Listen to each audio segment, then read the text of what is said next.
যে বুকে ৩৮ বছর ধরে সন্তানদের আগলে রেখেছিলেন আনোয়ারা বেগম, সে বুকেই আজ বাসা বেঁধেছে হাহাকার আর একাকিত্ব।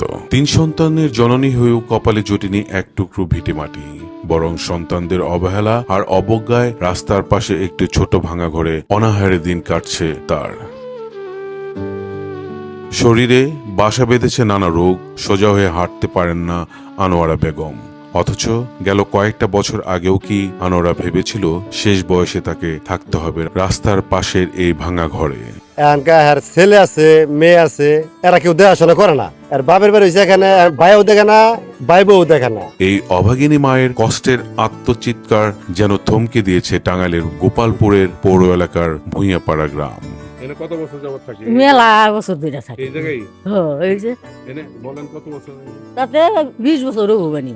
প্রায় ৩৮ বছর আগে স্বামীকে হারানোর পর একাই সন্তানদের বড় করার দায়িত্ব নেন আনোয়ারা। মানুষের বাড়িতে গৃহকর্মীর কাজ করে 2 মেয়ে ও 1 ছেলেকে বড় করেছেন। সন্তানদের জন্য সারা জীবনের কষ্ট উৎসর্গ করতে গিয়ে কোমরে গুরুতর আঘাত পেয়েও চিকিৎসা হচ্ছে না 70 বছর বয়সী আনোয়ারার। ভালা থেকে বিয়ে দিলে মেয়েরা দেখবো, ওর থেকে হকির নিয়মিত বিয়ে দিয়েছি, তাই খেয়ে খেয়ে বাঁচতেছে।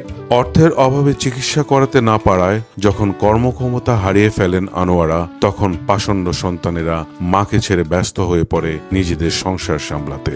পাশে ভাইয়ের বাড়ি থাকলেও সেখান থেকে মেলে না কোনো খোঁজ খবর। শরীরে নানান অসুস্থতা আর পেটে তীব্র ক্ষুধা নিয়েই পার হয়ে যায় রাতের পর রাত। পোলা তো থাকে টাঙ্গাইল, মেয়েটা বিয়া দিছে গোয়ালপাড়া, আর একটা বিয়া দিছে মধুপুর। হ্যাঁ গরিব, হ্যাঁ দিতে পারে না বালা আমাদের গরম মনে করি।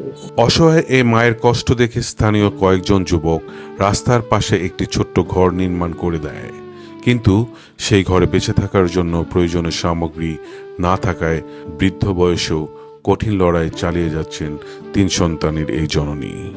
মায়ের এমন অসহায়ত্ব নিজের সন্তানদের হৃদয়ে সাড়া না দিলেও এসব দেখে হৃদয় ভাঙে স্থানীয়দের। কাগজে মোড়ানো আসলে বৃষ্টি বৃষ্টি এলাকার মানুষ দেখে আর কি মনে করেন যে সবাই টাকাটা তুলে আর কি এই ঘরটা উড়াই দিচ্ছে। সরকারের পক্ষ থেকে বয়স্ক ভাতা আর বিভিন্ন সামাজিক নিরাপত্তা কর্মসূচি থাকলেও এখনো কোনো সহায়তা পৌঁছায়নি 70 বছর বয়সী এই বৃদ্ধার কাছে। যে মা সারা জীবন সন্তানদের ভবিষ্যৎ গড়তে নিজের জীবন উৎসর্গ করেছেন, শেষ বয়সে সে মায়ের ভাগ্যে জোটেনি স্নেহ, ভালোবাসা কিংবা যত্ন।